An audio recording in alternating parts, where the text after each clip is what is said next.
Being an owner sucks. Not being an owner is worse. We are very quickly losing our ownership. It's a quiet war between the few who own everything and the many who don't even realize it. Startups have a 90% failure rate over any 10-year rolling period. Small businesses you buy have a 25% failure rate at the height and a 5% failure rate at the low. And so that just made me realize, I'm just gonna go where the odds are better. I don't have to buy the shitty house and fix it up. I don't have to buy the nicest house. I kind of want average. There are businesses that were 2 weeks out of cash and $25 million in assets and millions in dollars in liabilities, and we had 4 weeks to turn them around. And that was miserable. We've got to push back on feeling like we have to get bigger and bigger and bigger, and that the few of us have to own it all. Why can't we be happy with like our little corner coffee shop? Hear the stories, learn the proven methods, and accelerate your growth and future through entrepreneurship. Welcome to the Foundr podcast with Nathan Chan. You build this incredible community and movement with Contrarian Thinking, and really this idea that you don't have to start a business, you can buy a business, in particular a boring traditional business, usually from a baby boomer, and you can achieve financial freedom and all the other things that, we talk to a lot of successful founders usually that have created a brand from scratch or create a product from scratch. So first things first, welcome to the show. Super excited to speak with you. But how did you get started in this space? Well, thanks for having me. I appreciate it. Back when we first met years ago, I think I was still working inside of a private equity firm. I would have had to been if it was 6 years ago. I kind of got started in the fact that I worked in finance forever. I had a corporate job for a long time. I was kind of too much of a wuss to ever leave it. And so the only out that I saw was doing what I did in my 9 to 5, but by myself, kind of privately, quietly, meaning buying small businesses on the side. And I did that, for years before I left and had the guts and enough money saved up to actually go and buy my own business. But I don't know if I ever told you, one of the reasons why I even got into finance in the first place was that I was a journalist before I did anything with money. And I didn't know that. yeah, so I lived along the U.S.-Mexico border for my senior year of college, my graduate thesis. And I wrote about human trafficking and drug smuggling and what happens at border crises. And I lived at the time back and forth between a couple different cities. One was called Agua Prieta, one was called Juarez. And Juarez is called La Ciudad de Muerte, the city of death. And at that time, this would have been like 2008, 2007 period, they had about 10,000 murders that happened in any 2 or 3 year period in Juarez. It was a city just rife with violence. And it was very normal back then to see cartels fighting. The Sinaloan and the Sonoran cartels were fighting between the two of them. And so I saw, bodies hanging from overpasses. I saw personal violence for the first time ever, up close and personal. And I felt what it felt like to be, they say the quote about war is that war is long periods of boredom punctuated by moments of terror. And border towns during this time period were a lot like that too. Juarez was like that. And so it had a flood of people that left the city for that reason. But I was a young journalist, so I thought it was fascinating, and I loved the adrenaline of it and the story chasing. But the thing that got me out of journalism was my last name is Sanchez. I'm Latina. And I was covering at one period this thing called Las Desaparecidas, the disappeared. And it was basically these women who came up from southern parts of Mexico and Latin America to work in the maquiladoras along the border. Maquiladoras are like worker factories, like factories where you make U.S. goods along the U.S.-Mexico border. And they would come up and they'd get bussed every day from kind of these little shanty towns, these very poor areas into the maquiladoras. And these women were often targeted. And I remember like so vividly that you would see all over the city these little paper posters put up with women's faces on them and their names, and these would be the missing women. And there was like one day in particular where for some reason it like kind of clicked, and my last name was Sanchez. This young woman's last name was Sanchez, and it was like, all of these women were ages like 15 to 35, long brown hair, cute young women. And I remember thinking in that moment, whoa, like, one, this is kind of dangerous. Two, what is the difference between me and her? Like, why, if I would have died then and somebody would have killed me, like, it would have been on the news. People would have looked into it. They would have gone after it. And yet all of these women were just, nobody cared. And hundreds of women murdered there every year. And the real difference wasn't that I was, American, she was Mexican. It was just socioeconomics. It was that I had more money, my family had more money, even though I didn't grow up rich at all. And so we could assert our will on the world. And when you don't have money, you can't assert your will on the world. And that's what originally drove me to finance, is being like, I'm never going to be on that poster. And I want to figure out why some people can live quiet lives of misery and why other people can live lives of excess. And I think the only difference between the two is money. And so everything that I do today kind of stems from this idea of, yes, I want you to be rich and buy a boring business and live a huge life and drive a Lambo and do all the things you want to do. But I would rather that you get to assert your freedom than somebody else do it upon you. And I think money and freedom are sort of synonymous. What a crazy story. So tell me about the first, you said you got into private equity, and you said you bought and sold businesses in your 9 to 5, and then you started buying them for yourself. What was your first business? Was it a laundromat? Yeah, well, the very first business was actually a cross-border consulting business. So it would have been a professional services business. The problem is that business didn't do that well. So that was not my best transaction.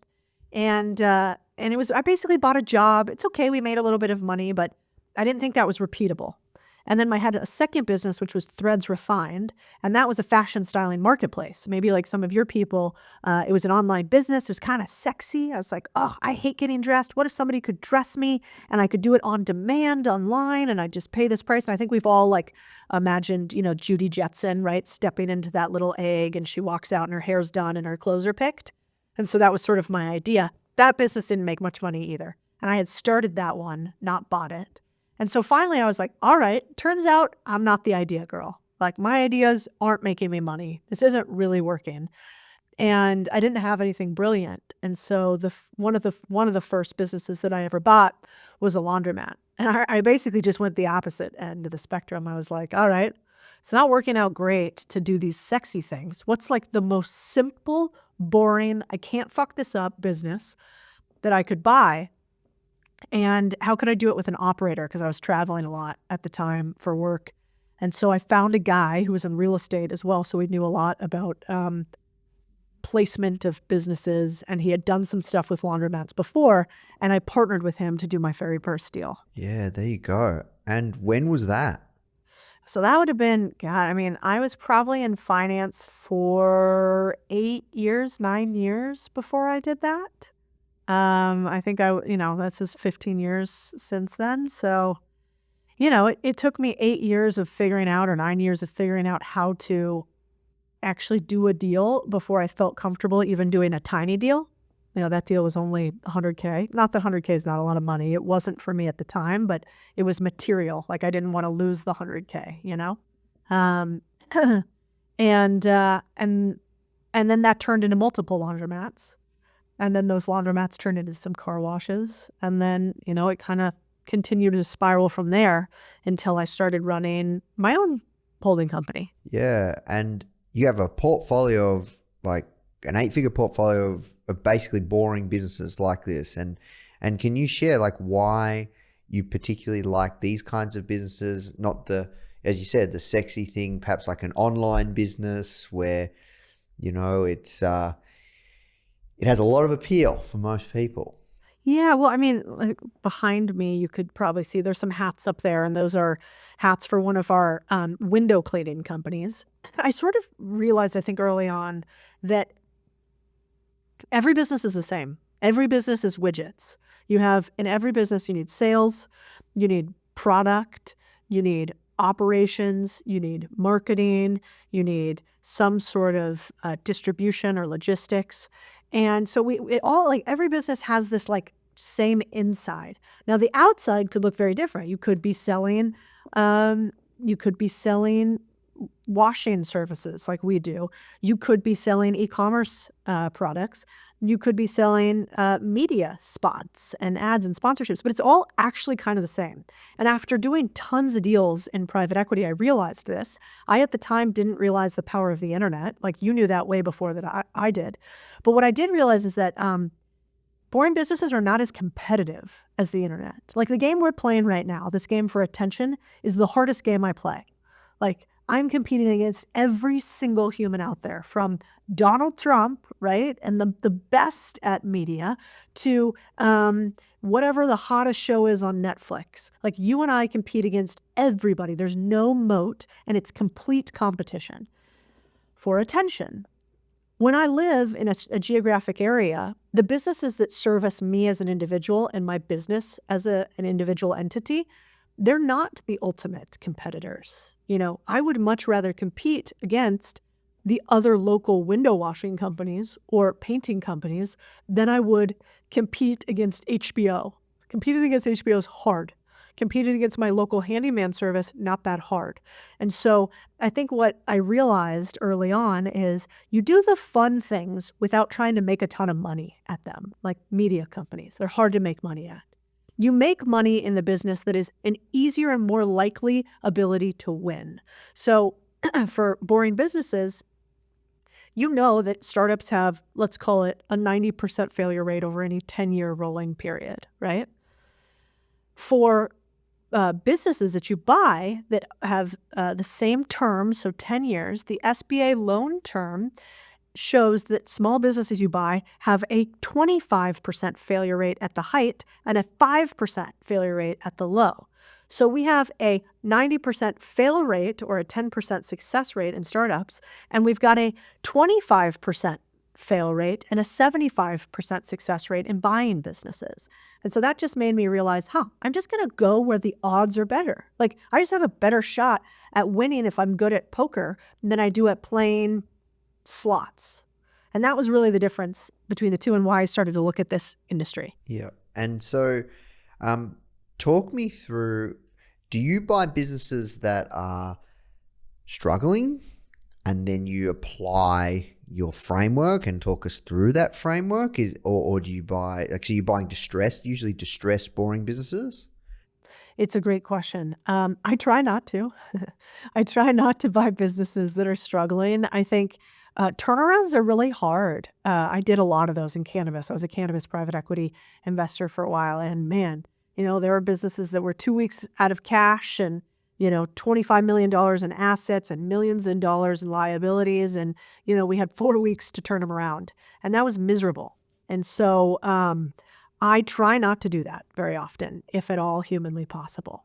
But I try to buy what I call like the nicest house, I try to buy a nice house on a normal block. I don't have to buy the shitty house and fix it up. I don't have to buy the nicest house. I kind of want average. And the reason is because the first time you do a deal and buy a business, and you know this because you've done deals before too, but something will go wrong. You will pick something wrong in your first deal. And so you want to make sure that you have enough cushion of cash flow in the business where that something going wrong is okay. It's like a buffer. You know that you're not going to die if you play a game of basketball and you scratch up your knees. You're like, hey, that's the price of playing the game, right? And so when I buy a business, I try to buy businesses where they have enough cash flow in them. They've existed for at least 5 or 10 years. They have operated, they have product market fit, they have a lot of users, they have diversified users, because that way I have more confidence that they're going to continue to succeed. Yeah. And got to be boring though, right? Traditional services, local businesses, easier to compete. These are some of the parameters you're looking for. That's exactly right. I mean, we have a couple different strategies. We call one BRRT, which is we buy boring businesses in recession-resistant asset classes, raise their prices, and add technology. And so the playbook is essentially we want sort of a normal business. We make it a little bit nicer. We increase prices because usually they're underpriced. And then we potentially add on a few more of those businesses. And so that's one of the methodologies that we teach in the book on how to do this. Yeah, so talk to me about the book. You got a copy in front of you? Yeah, I do. This is so good. This is why you're a better marketer than I am. And I actually don't do this very well, but it's called Main Street Millionaire. And Here we go. It's a good cover. I've seen it. thank you. You know this because you've written a book, but covers are a real pain. So you'll be getting a copy all the way in Australia. But the idea with the book is essentially, I didn't want to write a book. And so I feel like there's enough inspiration books. There's enough books out there telling you that you're sufficient, you're good, you can do this, whatever. My idea instead was I think that acquisitions can be really intimidating. And when people hear about buying a business, they just inherently think that it is harder to buy a business than it is to start one. And if you are a founder and you've already founded a business a few times and you're good at it, you also think it's harder to start to buy a business than found one. And you feel that to the core. Like I talk to founders, they're like, no, it's so much easier to start. And I go, first of all, you're rare. Like founders don't realize that. If you have started a business and it is profitable, you are the top 6% in the US. Only 6% of Americans have a profitable long-standing business. You're very rare. Most people are like me, where they're like, I can follow directions, I can work really hard, I can get after it, but I don't know how to create something from nothing and make it profitable and lasting. Or they've tried a bunch of different things and none of the things have really worked and stuck. And I think that's totally okay because we don't actually need all the innovation in the world continuously. We need clean streets. We need coffee served. We need landscaping done. We need houses built.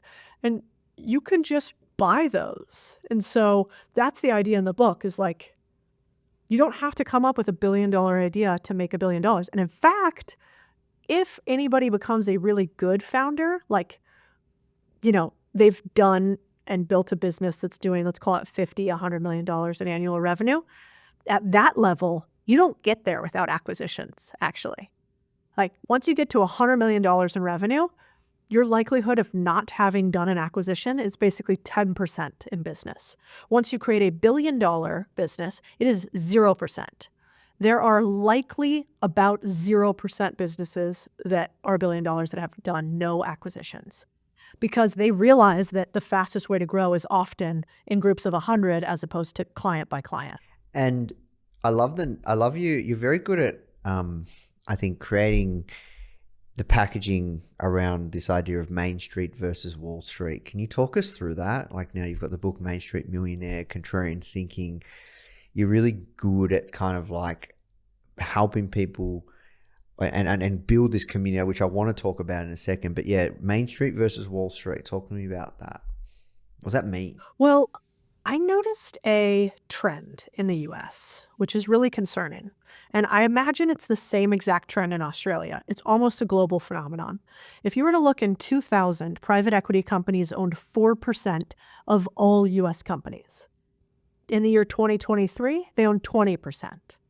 In the 1800s in the US, we had 80% of Americans were owners in something. Now we have 6% are owners in something.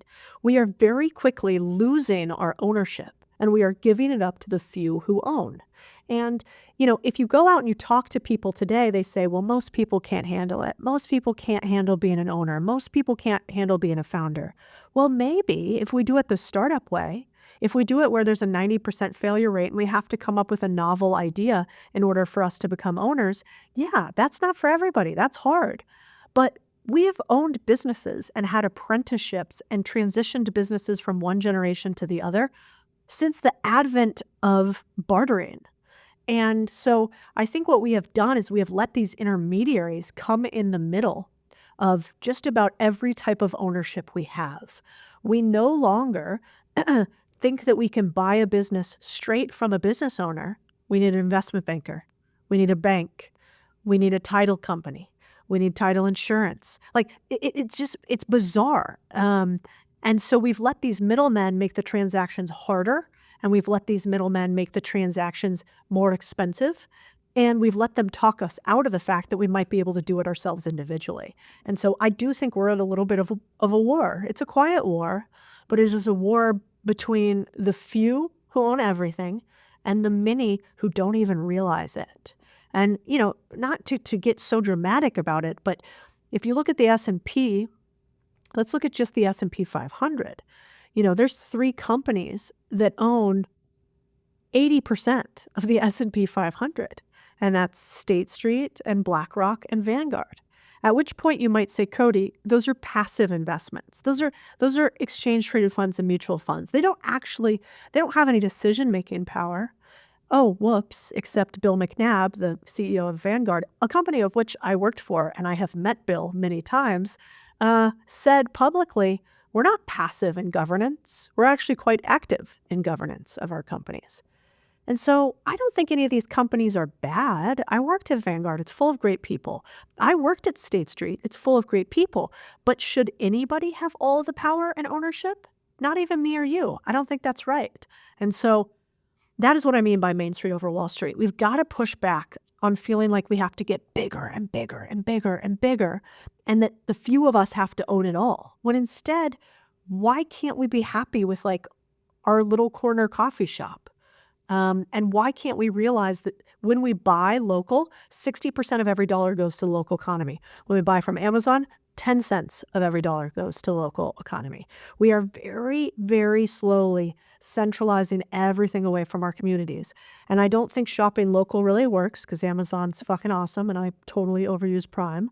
But I do think that we can own our communities because guess what? Private equity kind of sucks at scale. They suck the life out of companies. And so I think we can compete against them, actually, and we can win and we can cash flow and the user can have better experience and so can we. Yeah, I love this thinking. I love this movement that you're talking about. I have to say though, I've never run a local based business, but friends that have, it is tough, Codie. I get the whole boring, laundromats, car washes, simple value proposition, like the whole methodology there, and it's easier to compete as well. But local businesses are tough. Yeah. Well, let me ask you this question. If I was young and I wanted to start out and I came to you and I'm like, Nathan, I want to start a media company just like Foundr. That's what I want to do today. What would you say? You would say, it's fucking tough. It's a really tough business. It's so hard. Why would anybody want to come into this business? So that's a weird thing we all have as entrepreneurs.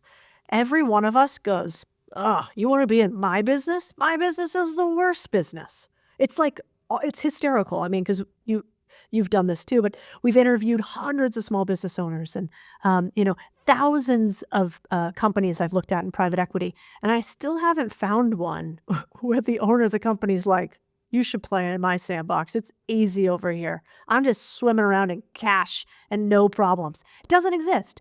Being an owner sucks. The only thing is that not being an owner is worse. And so, yeah, I think all business is really hard and it's a way to become a better human because it's getting punched in the gut continuously. But then the last little tirade I would go on is this is my favorite thing. I always go, all right, you say your business is really, really tough and not everybody could cut it. And, they shouldn't be in this industry. Why don't you go back and be an employee for somebody then? And they're always like, well, the thing is, you're like, I'll believe that your business sucks when you go back and get a job and you think that the job is better than the job that you have today. And sometimes people do. They're like, actually, I need a break. But all business is tough, I guess, is my saying. And I do think it's easier sometimes in some ways to run bigger businesses, but I also think higher levels, higher devils. Yeah, look, I'm of the belief that to build anything of true worth and significance, it takes a long time, right? It takes a long time, 7 to 10 years at least. And also at the same time, right, like you have to go through like the hero's journey, right? Like you have to go through the hero's journey. And a lot of people can't go through that. Right? Like it is really, really tough. Like you look at someone even like Elon Musk, love him or hate him. He's quite a controversial character now, like the amount of pressure he's put himself under, right? The amount of stress. And I think there's a correlation between, how big a business you want to build, how much success you have by the amount of stress and pressure that you can take on as an individual. I think you're right. I mean, one of my friends says entrepreneurship is a trauma response, which I think is funny. It's like, the bigger the entrepreneur, the bigger the wound. And I think that could be true. But I also think that there's a lot of people that when we're on the internet and when we run 8-figure or 9-figure businesses or whatever the levels are, it's hard for us to remember also that there are a lot of people that, what they want? They want to make a couple $100K a year. They want to run a nice business that allows them to hang out with their family, that allows them to be local, allows them to live in like a nice house, send their kids to school, be present for their kids, hang out with their husband or wife, and like live the actual American dream. That like a lot of us are just psychopaths that want to build a giant thing. So like a lot of people, when they come to me and they're like, I want to build a holding company. I'm like, well, we can teach you that, but like, are you sure? How big is your trauma that you want to build this? Because what you know for sure is when you have a portfolio of companies like I do, something is always going wrong. I mean, just today, like one of the companies that I have, it's a $60 million a year company. It's a big company. Issue, And so I'm like, I got to step out of this meeting because these silly gooses are doing something they shouldn't be doing, and I got to go wag my finger at them. And so, at some point, I am probably going to want to go back and I'm just going to want to have a floral shop and I'm going to be stoked, And I think you can be really happy doing either. I want to see how far I can get, but everybody doesn't want that. Like my mom doesn't want that. She's really happy, with a small teaching school. That's like, she's thrilled. And so I think on the internet, sometimes people forget that. They're like, yeah, it'd be way easier to run a $5 million a year solopreneur company. And you're like, most people will never be able to run a $5 million a year solopreneur company, Hey guys, I really hope you're feeling inspired from today's interview. The truth is, there's never been a better time to build an e-commerce business. And the best part is, you don't need to do it alone. That's where Foundr Plus comes in, which I'm really, really, really excited to share with you. If you are feeling stuck in your e-commerce business, lacking the confidence to really move forward, or you're worrying about making costly mistakes or how to drive your sales, Foundr Plus is here to support you. You get access to a customized learning pathway with proven frameworks from successful e-commerce founders for fast results, a supportive community. We have weekly live mentorship and workshops and exclusive savings on startup tools and 24/7 real human support. You can try Foundr Plus today for just $1 for 7 days so you can accelerate your business goals. Just visit foundr.com/start $trial or click the link in the description to claim your trial. All right, now let's jump back into the show. Yeah, look, I agree. And that's what we've noticed as well. Like, so for us, we interview tons of super successful founders. We're at this point, I've lost count, but I think I've interviewed close to over 100 billionaires, right? Like some of the richest people in the world, right? And we find like those stories, while they are incredible and amazing, they're not that relatable because you're right. Most people just want to be able to have a business that allows them that financial freedom and time freedom. But then at the same token, right, it's never enough. Once you get there, like what got you there, that's what I found as well. What got you once you do have that, there's just something for most people, what got you there, you're just like, oh, well, let's get some more people. Let's see how far we can take it. Just like how you said, right? So it's, it's an interesting dichotomy. Yeah. You know what's interesting? For the big time founders, it's never enough. And that's something we got to battle against. But I mean, I was like just talking with a guy the other day that I think really highly of. His name's Spencer Scott. And he ran a bunch of like light SaaS businesses, basically. He was a software engineer, spun up a couple of businesses. They did well, not crazy well, but like kind of okay. He sold one that did kind of okay. And um, and then one day he was pissed and he was in his neighborhood and his trash cans had just been like mangled and thrown over in his neighborhood. And it had happened like a lot. And so he puts up a post and a quick landing page and just says, if you guys are as mad at this trash company as I am, I will spin up my own trash company if, I don't know, 200 of you sign up here for this service for X a month and do this recurring service.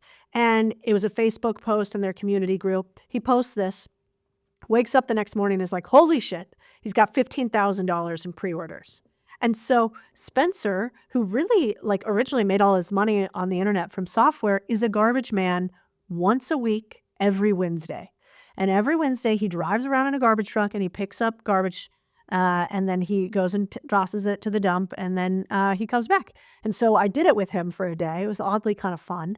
And if you like, I was like, Spencer, you're the happiest motherfucker I've ever met. Like, what is going? I mean, he's honking at neighbors. He's saying hello. They're saying hello back to him. He's like, do you know how miserable I was sitting in front of my computer, coding shit, having like, customer requests via email that I never met. I never knew them. There weren't that many people saying nice things to me. I was like vitamin D deficient. I didn't realize I was lonely. He's like, now I'm pretty happy. And he can have both. And so I don't want to be dramatic and say that, garbage men are happier than people who own software companies. That would be a crazy line. But I do think that there is something to like getting out and touching your neighbors and touching the humans around you. And I think our generation is starting to wake up to the fact that we were sold a bag of goods when it came to being happy. And it's not inside of a cubicle doing what we're doing right now all day. Like Zoom meetings all day is a recipe for misery. Yeah, I agree. And I think what we both can agree on is life is too short to not do work that you don't enjoy, right? That's what life is all about. Yeah. Well, and isn't it wild that most people do? I mean, you've seen the statistics. It's like 60 to 85% of people actually do not like what they do for a living in the US, at least. And I think that comes from fear and this truth, the reality being that starting something is really hard and not everybody can do it. And so I think that truth leads a lot of people to stay in jobs that they hate. And that's why we like those accounts that are like Corporate Natalie or whatever. And they're making fun of like all the dumb shit that you do at work that makes no sense when you're in a corporate job. And like we are living in perpetual Office Space, a movie that we all remember, from the 90s. And I don't think we were supposed to do that. So my hope is that this idea of Main Street Millionaire is a way to push back. But it's not to say that it's easy. It is not easy. It's not easy buying a business. It's not easy running a business. But you can also start by owning part of a business. You can start by being the operator of a business. You can start by getting skin in the game in the company that you're at. But I want people to progress into ownership as opposed to all of us getting out of ownership. Yeah, I agree. And you talk about fear, right? That holds a lot of people back. And you also shared that you're a bit of a wuss and it took you a while to go all in. Can you share maybe a personal story or like what kept you like going all in? What kept me? Well, I mean, I kind of was joking with my team 2 minutes before this. They were like, why'd you write the book? I was like, for all my haters. And I think that's part of it. I had bosses I hated who had lives I didn't want, who I thought I knew more than. Not always true, by the way, but I think most of us founders are totally unemployable at some degree, and we realize that later on in life. But when we're young, we bitch and moan a lot. And so that was me. But eventually I got to what I call my fuck you-ometer basically went too high. It was like I couldn't handle it. I was bursting. And so there was some point where I was like, the way we're doing business doesn't make sense. I actually really liked my job. I liked what I did every day. I liked my team. I ran a team in finance, but I hated how the bosses wanted to run the business. And I was like, if you guys saw what we could do on the internet, like you would change how we did investing and you would change how we did distribution. And then, they told me no. And they were like, listen, you're on my boat. If you want to go left and I want to go right, you have to row my direction or you got to get in a boat. And I was like very mad about that. And then now I realized that's totally reasonable. And that was the right move by them. And so, but it was basically that, like, I couldn't take anymore. I was like, this is not how we should run the business. And so it was at that point, I had already had a few deals go through. I was already making money on the side that I realized like I could do this by myself. And so I finally did. But it took way longer. Like most people who are big time founders, they didn't work in corporate America for 10 plus years. Like that's not that normal. But I guess my point there is you can still be a successful founder even if you have only been in corporate for a long time. Yeah, I agree 110%. So I'm curious, when did you start really building this movement, building this community? Because as I shared offline, it's been really impressive watching your journey from afar. We connected well before you blew up. And then I just started seeing you everywhere, especially just kind of after COVID. You started the Contrarian Thinking newsletter. And I've just been like, watching from afar, super impressed by this community and platform that you've built and built your personal brand. Like you've done such an exceptional job. Talk us through like how all that came about and why you decided to kind of start creating content around this, building a media company versus just kind of having your holding company, building in silence, building in private. Yeah, well, Naval now talks about the 3 layers of leverage. I think I realized in 2020 when I wasn't traveling so much, I wasn't doing road shows, which is what you do to go raise capital for funds and private equity. So I had some time to think. And I realized, that at the time, I think he was right, there were 3 types of leverage. There was capital, which is, money. The banking regulations happened. Rothschilds became very, very wealthy. That was like a big lever. There's labor, right, which historically was slavery and then became employees. And then there was code. So Bill Gates and Elon Musk and Jeff Bezos, and they all had like an army of labor in the form of code that did things for them. And I started seeing in 2020 this idea that audience could be an even more powerful form of leverage. And in finance, we understand leverage pretty well because that's how you make more money is you see a deal, you think it makes sense, and then you add more money to it in order for the returns to get even higher than they could if you didn't have leverage. And so I saw this leverage happening in an audience. And I tried to, at the time, get my firm that I was a partner at to do more to gain an audience. Like I wanted us to have a big email list. I wanted us to go on Substack. I wanted us to build a little bit of a media company. And they were like, you're out of your fucking mind. No way. The word in finance would be retail. They called me retail, which means, that's like what low-level finance people do, not the fancy finance people. And so we would never do that because that would not be sophisticated. And that would be beneath us. And then serious people wouldn't take us serious. And so I kind of fell for that for a while and listened to it. And then finally I was like, you're wrong. You're literally wrong. And I don't think you see where the puck is going. And so I started creating content myself. And I was like, fuck it, I'm going to do it. And so I started doing it. And then I remember at some point, this is a similar unemployable Codie thing, my boss was like, well, he wasn't my boss because I guess I was a partner, but the senior partner, the one who had founded the firm, was like, we don't feel comfortable with you creating this content. This doesn't look good for the firm overall. You're going to need to stop doing it. And I was like, 1, you can't tell me what to do. And 2, no, this is actually huge for us. And we're raising millions of dollars. And what are you talking about? And at that point, he said, well, you really need to make a decision between the 2. And I said, well, it's no decision.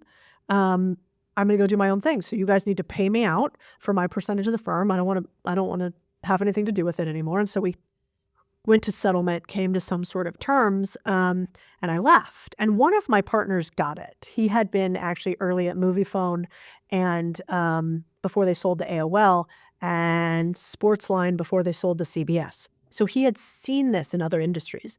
So I remember he reached out to me and he was like, listen, I see it. I see what you're doing. I want to stay in touch. And like, I think this is going to be big. And I'll always respect him for that. And so I went out and started creating more content. And I think I proved that theory right. But at the time, it was really scary because I've always been the type of person to want other people's approval. And they're like, I wanted all the credentials, which is why I went to grad school at Georgetown and then got a PhD in Brazil. And then I worked at Goldman and then I got this title and then I spoke this language. And I was always wanting to like prove myself. And I never thought I was enough, which sounds goofy, except just that's how I was raised. I don't know. And so it was really hard to leave and go retail and talk to the people instead. But I think it was the right move. And hell, I mean, I see the exact same thing happen right now in politics. Like I was at this think tank event in the US, Nathan, right before the election. And a bunch of people were saying, and like, forget the politics of what side you're on, but they were basically like, these podcasters are dumb. They don't make any sense.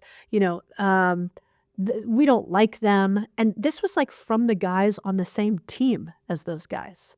So it was like conservatives to conservatives. And they were like, these low-level podcasters, yuck. And I remember sitting there thinking, I mean, this is like some of the leaders of the free world are at this event. Like some of the richest people, biggest minds.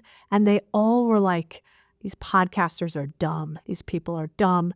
And don't worry, we're going to just kind of get rid of them. And I remember thinking, oh my God, they don't see it. They don't see it at all. They think this is retail and they don't realize that there's like a movement happening in the world today. And that is that we do not trust institutions anymore because institutions have not been very trustworthy. And so the people are saying, you need to listen to me. I don't care if you have a degree. I don't care if you have a title. Like, I am just as much a human as you are. And so I think the movement and how I was able to grow online as much as possible is because I saw that. I was like, I agree. Yeah, I went to Georgetown. I worked at Goldman, but that doesn't fucking matter. What matters is like, who are you? And like, do you see each other as humans? And so I think it's only going to become more important that you talk to people direct because people just do not trust companies and institutions like they used to. Yeah, look, I agree. More than ever now, people are interested about the person behind the brand and the why. And more than ever now, you see founder-led brands going, building in public, all of these things and taking people on a journey. It is so powerful and you're doing an exceptional job. But here's the thing, right, Codie? There are so many people that I've been in this space for a long time, right? And I've kind of always just most of the people online, I'm still in Australia, but I've met most or connected or friends with a lot, right? Most. And I've got stories for days. But there's a lot that come and go. And it's not that easy, right? Like, and you've been able to get incredible cut through. You talk about attention, like, where did you start? What did you start with? How did you work this whole thing out? Because it is not easy to create the brand that you've built and this community that you've built in the past, like literally 3 to 4 years. Yeah. Well, if I could give one piece of advice on what I think we did well, it's we try to not be takers, but be givers. So like if you come on to any of my platforms, you don't see me doing a lot of advertisements for one-off random shit all the time. In fact, you'll probably never see me do that. You'll see me advertise very particular things for companies I really like, normally have invested in and own part of, I'm real transparent about, and usually like with some sort of giveaway or something associated. So I tried to not take a lot from the audience, which I think is the opposite of what a lot of influencers do because they make money off of their audience's attention. What we do is we I make most of my money off of my small businesses that I own. And then we have an academy that we help people buy businesses and now scale businesses and eventually exit businesses. But it's expensive. And what that does is that means that I am actually only selling a very small percentage of my audience every single month. Like, I don't need tens of thousands or hundreds of thousands of people to buy from me. It's a very few people that the price is so reasonable for them, it'd be ridiculous for them to not do it, because even if what we sell is a 5-figure investment in order to learn how to buy a business, your ROI on buying a business is 6 figures, millions, dependent. But for most people, it's like, give everything possible for free. You really don't find a lot or any low ticket anything from us. And so I think that was really powerful in the beginning. I never said that, I never said that I didn't have anything to sell, because I don't think there's anything wrong with selling. I think if I have a product that is amazing for a human, I want to give it to them. That's incredible. Love that transaction. Same thing for me. Instagram knows the stuff I want to buy better than my husband half the time. Zuck's got me down. But I was really thoughtful on like give. So I think for the first year we were in business, I took not a single dollar from the audience. We didn't charge for anything. The second year in business, we started charging for a few things. And the third year in business, I started taking a salary from the business. But before that, I didn't take anything out of the business. And so I think the give versus take thing is super, super important. And then the other thing I think I got lucky in, but it wasn't my plan, is just I really obsessed on like, what was my niche? I didn't try to be everything to everybody, especially when I started. It was like, I talk about boring businesses and how to buy them and how to grow them, and that's it. And if you want to see some wild videos on that, awesome, we'll be buds. But I didn't try to go wide. And I think a lot of creators, they try to be relationship advice, home advice, personal advice, business advice. And I was just like, here's the one thing I think I might be the best in the world at, which is how to buy businesses paired with how to make it really simple, paired with content. And so that's all I'm going to talk about. So those would be my 2 pieces of advice, maybe for people who are just starting out, who want to grow really fast. Yeah. Look, I also see your content it does start to go wider, because you talk about, making money, financial freedom, but it's core around you help people really buy boring businesses. You can go wide after you've captured your main audience attention. Then you can be The Rock, and you can talk one moment about WWE, and you can talk the other moment about tequila, and you can talk the other moment about being daddy, right? But people have to care about you before they're willing to hear all these things from you. In the beginning, it's either just massively entertain me or massively educate me. And so that's what we tried to do, was really think about like, how are we serving these people? And hopefully as much as possible, like I want to make it about them, not me. And that I don't think a lot of people do that. Like, they want to go on a stage and have the crowd chant their name. Like, that's intoxicating. They want all the photo shoots, about them with the brands and whatever. I don't so much care about that. I really, at the end of the day, it's not that I'm egoless. I love building huge businesses and having huge bank accounts. I fucking love it. It's my favorite thing. I love making money. But I don't care about getting all the credit at all. And I think that helps online. Because a lot of those people do care about the credit. They're like, yeah, I told him how to do this. I'm like, no, you did it. Like, I gave you the idea, but I can't make you better. Like, only you can. That was all you, man. Yeah, and you're very authentic. I think that is one of your strengths. Like, it's very trustworthy. You can see that you're a good human being and somebody that you want to follow. So just to round out the whole buying businesses piece, you talked about kind of, it is costly, like, your first business costs, $100,000, and you do also have this idea of, seller finance. And can you talk us through that? Yeah. You want to know something crazy? So 60% of all businesses are sold with seller financing, which is essentially the seller of the business will help you pay for the business using their future profits. If you would have told me that even when I was in finance and had done like, I don't know, probably dozens of deals by then, if not 50 plus, I don't think I would have known that. Like, we were so indoctrinated to think we raise capital from investors, we get loans by banks. That's how deals are done. And yet that's not really the case in small business.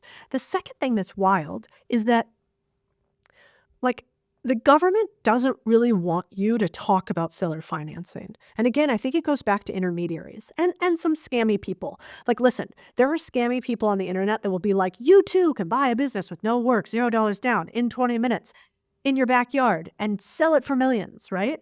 And so there are protections in place to make sure that there aren't scammy people trying to sell you a pipe dream. And because of that, seller financing or creative financing, they get a bad rap. And also because maybe sometimes when people do them, they try to take advantage of the seller. So they'll be like, I've never run a business before. I don't know anything about your business. I don't know you, but I want to buy it for $0 down. And you seller finance the whole thing to me. You're like, kid, what? And so I think for all those reasons, this thing got a bad rap, which are like reasonable reasons. But the truth of the matter is, there's really no difference between seller financing and bank financing, except one is normalized, expensive, and has an intermediary in between. One is not normalized, harder to get, and does not have an intermediary in between. So getting bank financing is faster typically and more expensive. Getting seller financing is slower and potentially cheaper upfront. Maybe could be cheaper overall. The thing that's cool about today is that we have a supply and demand imbalance. So we have millions and millions and millions of small businesses for sale all around this country. We have hundreds of millions of businesses around the world that people don't realize they can even sell. They think about it as jobs. They're just going to close them down. We have a baby boomer generation that doesn't have retirement plans, that doesn't have enough money because most of their net worth is tied up in their small business. And they're looking for an out eventually, but they're just going to work in the business forever because they really don't have any other option. And so the idea that I have is, let's pair together the two generations, the baby boomers or the elderly generation and the generation, Z, X, and millennials. And let's let those two generations, instead of being mad at each other all the time, become each other's solution. And I think we can do that through seller financing because the baby boomers want an exit and the millennials and Gen Z and Gen X want some ownership and they want wage increases. And so that is where seller financing comes in, and I think is a really powerful tool for businesses that otherwise are unsellable. Yeah, and look, I've never done it before. I think it's really interesting. But I was going to say Have you ever bought a business? No, I've never bought a business. Have you ever acqui-hired anybody? Nope, never. And bought no IP either? Nope. That's just total organic growth. Yep. Never bought a business. Was looking to buy a few at one point, but no, never bought a business. Sold, but never bought. Oh, that's cool. So you built a business and sold it. Yep. So you've seen the back end. Yep. I mean, I think that, here's where the deal junkie in me comes in. But like, your business is perfect for acquisitions. I think some of the best people for acquisitions are people who already own businesses because you already know how to run them and you can handle velocity and scale, right? Like you know how to handle speed. And so especially a media business, you have all of these assets that people don't know how to price that just get shut down all the time in media because they don't have like a physical store or inventory or things that you can buy in the traditional sense. So I've bought newsletters, I've bought podcast production companies, I've bought video production companies, I've acqui-hired teams in the media space before. I bought part of an education company, an online education company. So there's like so many things. And most of these deals were done with seller financing or a percentage of future profits. And I think once you do a couple of these, you get addicted, and then you don't look at making money the same. You kind of start going, huh, if I want to start a podcast business, like I did, I'm like, who can I buy that's going to accelerate this like way faster than if I just did it myself? And so I did. And then it's just like hiring an employee. You're selling them on a dream that their dream is going to get bigger underneath your dream. Like your dream's going to lift theirs up and make it higher than they could have ever gone by themselves.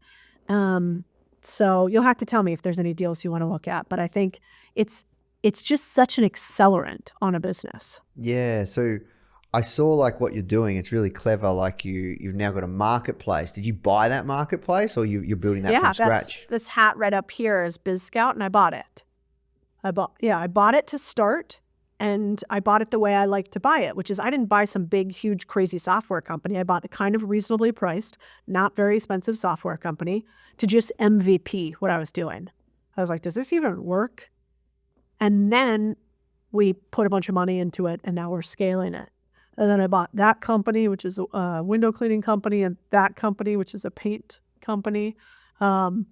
So yeah, and I bought them in a way where those two companies are franchises, because I kind of like the idea of other people being able to own like part of a national brand. Otherwise, I'm no better than BlackRock or Blackstone. Like I want to create like a mountain of owners. Even though franchises are a lot of work, it's a hard. There you go. See, it's a tough business. I'd tell you to not go into it. But yeah, I try to practice what I preach, which is buy wherever we can. Sometimes I get a crazy idea and I start outright. Like I didn't buy a book business, for instance. I started the book. No, look, it's really clever, super impressive what you've built, and it's really interesting to hear this alternative of starting a business, right? It's an alternative. You don't have to start. You can own, and you can buy, and you can sell or finance. So look, Codie, we have to work towards wrapping up. I could talk to you all day. I know we're at time, and I know you've gone crazy on this book tour. And a couple last questions. Where's the best place people can find out about more about your work and Main Street Millionaire? And then what's happening for the future that you're super excited about? Love it. Well, msmbook.com or codiesanchez.com, both of them lead to the book. We're actually doing this thing, which I haven't talked about yet, which is we're throwing a giant book celebration event. So not a launch. It's only for people who've bought the book, but we just hit, I think they just hit 22,000 pre-orders. And I was trying to kind of like share live because like launching a book's a real pain in the ass. If anybody's doing it, also a terrible business. But anyway, so we just hit that. So I was like, you know what? I want the people to be able to celebrate that we got there instead of just like the authors, like, sick, I sold a bunch of books. So I'm doing this free event for anybody who bought the book, and it's going to be amazing. We're going to give away something worth hundreds of dollars to every single person who comes virtually, not info products, not videos, not nonsense like that, like a real thing. And we're going to have a special guest who's a leader of the free world. And so if they go to msmbook.com, you can get the book. And when you get the book, you get a bunch of pre-order cool stuff, calculators, tools, templates. But you also get to come to this event, which I think hopefully will feel like a big gift to people. It'll feel like I'm glad I was there that day. Awesome. Well, I look forward to diving in, grabbing a copy, and congratulations on all your success thus far. Thanks again for coming on. You're the man. Thanks for having me. This was fun, especially all these years later. All right. So if you love this episode, make sure to check out my interview with Alex Hormozi on how he scales companies from zero straight to $2 million a month in less than a year. You were like, how have you achieved what you achieved? But like, there's 5 years of my life that disappeared. In fact, I lost all the money, which I talk about in the book. I had all the gyms, I did the turnarounds, and then I had $0 5 years later because of mistakes that I made. But the things that I was gaining was not the money, it was the skills, it was the character traits and the beliefs.